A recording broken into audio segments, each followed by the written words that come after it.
into darkness within 2 weeks. Why are you exaggerating? I'm not exaggerating. I said this before they told you there was a stage 8 coming. The stage 8 is to prepare you that the worst are coming. And I'm telling you the truth as is. What is it that can avoid the collapse of the grid, which they've done in between? Which station have they built that is functional to its expectation? Which station have they maintained? Have they said, this one, we're closing it down, we're going to engage in major maintenance of this station? Nothing major has been done. But your statements could spread panic. Is that what you want? No, I'm not spreading panic. I'm telling the truth. Stage 8, they are just being polite. We're going to go, and you are talking hours, we're going to go days without electricity. It's a reality that we need to deal with. Even after announcing stage 8, the manner they did, which ANC politician have you seen panicking? Which president have you seen calling the nation into confidence about what is really happening? We hear from officials as if we don't have elected leadership of this country. On March 20th, you declared a national shutdown. You tried to shut down the entire economy in the midst of this power crisis. Is that responsible? That is the most responsible thing to do. Do you want me to fold my hands? Do you want me to not do anything? What will history say about me? I'm going to be asked a question, not by you, by the future generation, as to what have you done when South Africa was in a crisis. The most logical thing to do is for the president to resign. Was it in Britain where we saw prime ministers in a short space of time resigning one after another because they realized they were not about to carry the national agenda? The president is not carrying the national agenda. We need a government of national unity constituted by all of us who are not driven by political party interest, but the interest of South Africa to resolve this immediate crisis, which will affect all aspects of our lives. National unity, yes. You say. You also said at the time of the national shutdown, this shutdown is the beginning of a revolution. No one can stop it. No army can stop it. No police can stop it. Some of your members put out videos threatening to beat up teachers and police if they went to work. One even threatened to beat up pupils if they went to school. And you talked to me about national unity? But that video of a person who was threatening to beat up pupils if they go to school is an old video. I think Hard Talk should have done its research to now realize that video has been resurfaced to support a certain narrative. There's no such a thing. I'm telling you, there's going to be a revolution. Let the grid collapse, and let's see what's going to happen. Let the grid collapse. I'm saying to you. How do you think South Africans are going to feel hearing you say that? People who are losing their jobs, people who have no income, and you just say... You are misinterpreting me. I'm saying to you, let the grid collapse as it is going to happen, and see what's going to happen in this country. I'm not wishing it. I'm saying it's going to happen. And you will see what's going to happen. Do you think that once the grid collapses, people are going to exchange roses with government? People are going to rise. And when they rise, there will not be any leader who will be leading them. There will be leaderless, there will be anarchy, there will be looting all over this country because nothing will be working. So if you think that I was bluffing on the 20th of March, I was just saying to this government and the people of South Africa, something ought to be done to avoid what is possibly coming, which is going to be a leaderless revolution. That's very powerful rhetoric, but the truth is, on 20th of March, according to employers, 70% of workers across the country went to work. One political commentator said that actually the failure of the national shutdown was a, quote, humiliation for Malema. From where we're sitting, the shutdown was successful. Nothing was operating. The South African media was at the public transport, taxi ranks, at bus ranks. The taxi drivers themselves, the bus drivers themselves have said, we showed up, but there are no people. So if you are going to listen to a desktop, possibly a racist analysis of wanting to undermine the narrative of the success of the shutdown, then that's your own baby to nest. But the reality is that nothing functioned on that day. You can go to the public broadcaster, you can go to independent media outlets in South Africa to give you the footage of the day, every corner. And what even makes me happy is that even in the rural areas, where normally the revolution never takes place, the people were out in their numbers saying, enough, it's enough. Let's think about the lessons to be drawn from the current crisis, because what we see is a state-operated energy giant which is failing to work. It is not delivering power to the people. We have other major state-operated companies, for example, Transnet in the transport and logistics sector, which are failing the people of South Africa. One, we could look at the aviation sector, all sorts of sectors where the state has failed. And yet your message is you still want to confiscate all privately owned land, essentially nationalize all privately owned land. You want to nationalize the mines, you want to nationalize the banking sector, and these are the key pillars of South Africa's economy. You want them all in state hands, and you, Julius Malema, are saying to the South African people, elect me, and I and my associates in the economic freedom fighters will run this economy. Absolutely. You know, 95% of South Africa is electrified.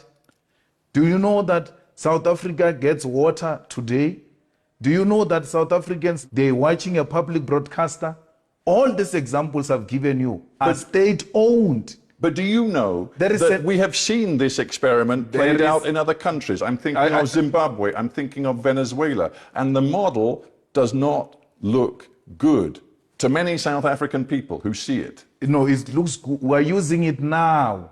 We were better off now owning this. It's not like I'm saying, let's go and take Eskom out of the hands of the private sector. We are owning it already. So, and then South Africans have accepted and are happy with what we have. You're owning it already, and it's a complete mess. That's why South Africans are saying, let's get proper people to go and run these institutions. Are you the proper person? I'm a proper guy. I mean, I don't want to go too far back into history, but at various times you failed to actually file a tax return on time. Yeah. You've been accused of different financial offences. You've never been convicted, but some of those charges were never brought to court. But you tell South Africans, despite your own history, you are the guy to run their economy. That's why. That's a mind of a lazy person who doesn't do his work. You will have to refer back to 15 years. I've grown up over a period of time, build a solid political party. The only thing you can keep on referring to is what you interviewed me about it 12 years ago. Get something new, my brother. No, I'm very... Show a skill of a hard-working presenter who does his research. You can't falter me. Since I've made my mistakes on tax when I was very young, when I was almost 27 years old, fixed that problem. Today, I'm a 42-year-old married man with children who has taken responsibility and built a solid party to be the third largest party without the support of white monopoly capital and the owners of the South African economy. You keep on referring to old and old things because you are now beginning to sound like a scratched CD. You have every right to tell me you have changed. Tell me of me now.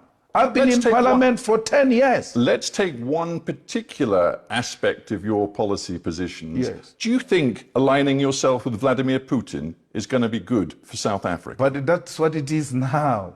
South Africa is in alliance with Russia, with India, with Brazil, with China. So why are you asking me as if it's some policy that is going to be implemented after I took over? South Africa is in alliance with Russia now. South Africa right now calls itself non-aligned. In the context of the war, but these are two different things. South Africa is an ally of Russia.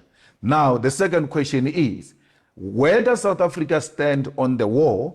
It says I'm a non-aligned in relation to war, but Russia remains South Africa's friend. So we cannot create confusion around there. Don't create an impression that it is Malema who's going to come and create an alliance with Russia. But there are some very specific... Actually, I will go beyond that.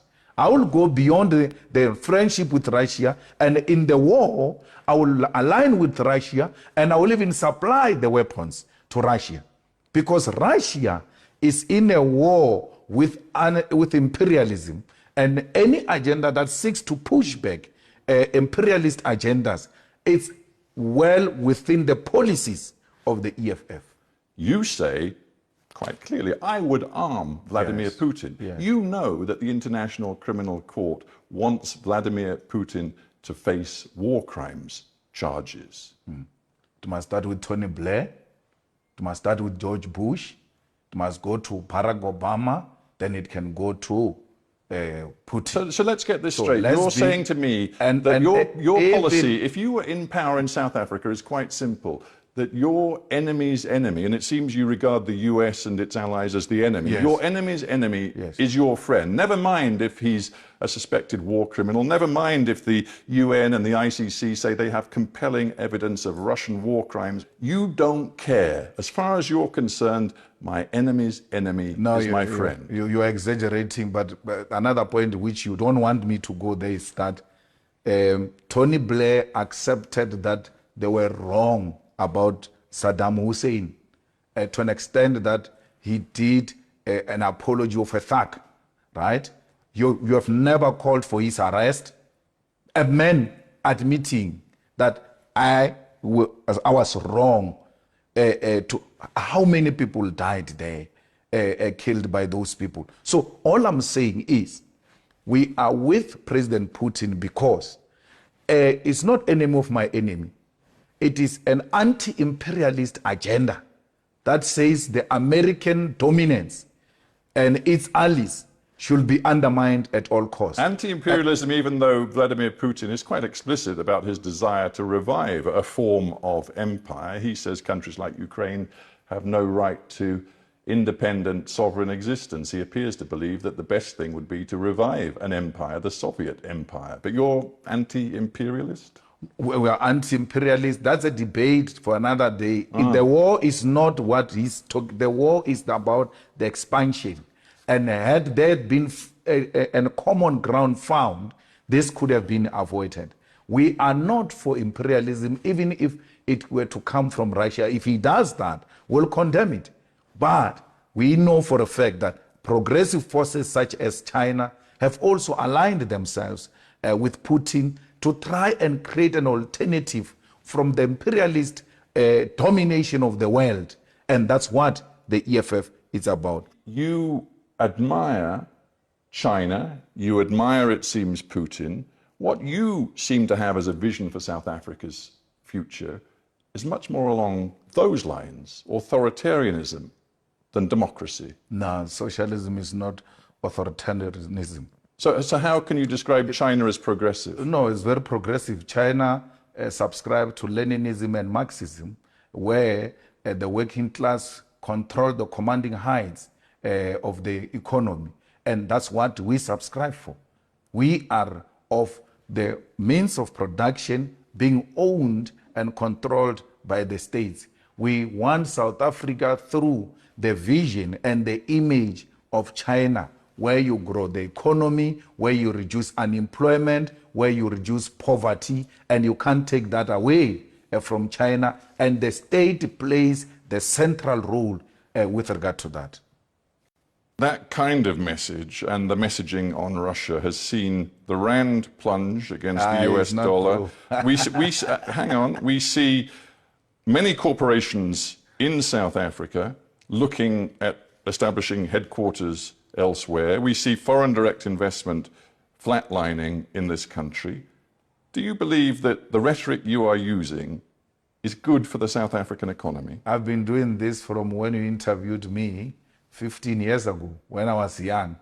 And therefore you can't say the rand to dollar crisis today is created by this message that I've been spreading for for so many years, from my early ages.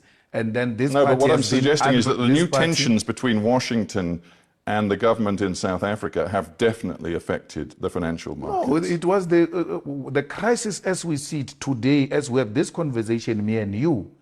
It was worsened by the irresponsible utterances by the ambassador of the USA, who just recklessly, without following the diplomatic protocols, went out to make certain allegations about our country, damaging its good image, and then undermining its sovereignty in terms of choosing who its friends are. And today we see the rand being weak because of such utterances. Why would the rand be weakened by a political posture that says this is what we want to be when we take over government? We want a government that will be owned by the corrupt free. I admire China when it comes to how it deals with crime. I admire China when it comes to how it deals with infrastructural development. I admire China on how it has dealt with poverty and unemployment. How would that weaken the rand? Is that not what the investors want for all of us? The most likely way that you can get a grip on some power in this country is by forming a coalition with the ANC after the next election. You could have a role if you were to do a deal with the ANC. Are you ready to do it? The reality is that the EFF is the only organization that is growing, and that the DA and the ANC, the DA, which is the official opposition, ANC, which is the ruling party, are both significantly declining to a point where the DA called us the enemy number one. Why did they do so? Their own internal research tells them that the EFF has overtaken you. That's how much our policy position has attracted the people of South Africa. We are not going into coalition for positions. We are going to say anyone who wants to work with us, and we've said this before, and that's why we're not working with anyone in the local governments. If you want to work with us, you are going to expropriate land without compensation. You are going to nationalize the mines. You are going to establish a state-owned bank. You are going to make sure that we fight crime fire by fire to make this country a safer place. Those are just but minimal, non-negotiable points that will engage with anyone who wants to work with us. All of that, non-negotiable. non-negotiable. On that basis, it's hard to imagine you can make a coalition with anyone. ANC was more than willing. Actually, ANC was at a point of signing with us on expropriation of land without compensation. Remember, we even put this in Parliament. How did it pass to a point where Parliament had to do an investigation if the ANC was not agreeing? We were almost at the edge of getting a deal. And some young ANC clowns decided to vote against this. But we're not going to retreat in returning the land back into the hands of our people. And don't tell me about Zimbabwe. This is going to be done through a democratic means, like we did, in consultation with all South Africans, black and white, on how best do we get the rest of our people owning the land and other strategic sectors of the economy. You know there are some South Africans, and let us be blunt, many white South Africans, Yes, who fear Julius Malema. Some of them have said to me, if Malema gets to power or close to power, I will leave this country.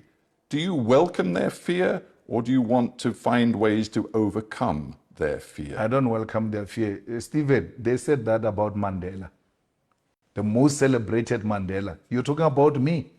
They said if Mandela, a prisoner, becomes the president, who will live in this country, and they left. I was in the Vaal River the other day, looking at some of the houses that whites abandoned in 1994 when Mandela became a president. They are not scared of Julius Malema. They are scared of an independent black man who's not controlled by any white person, who's not controlled by London. Last year, you said this. It was after you'd questioned whether a particular white person, why they hadn't been located and, quote, taken to an isolated space where our supporters could attend to the guy properly.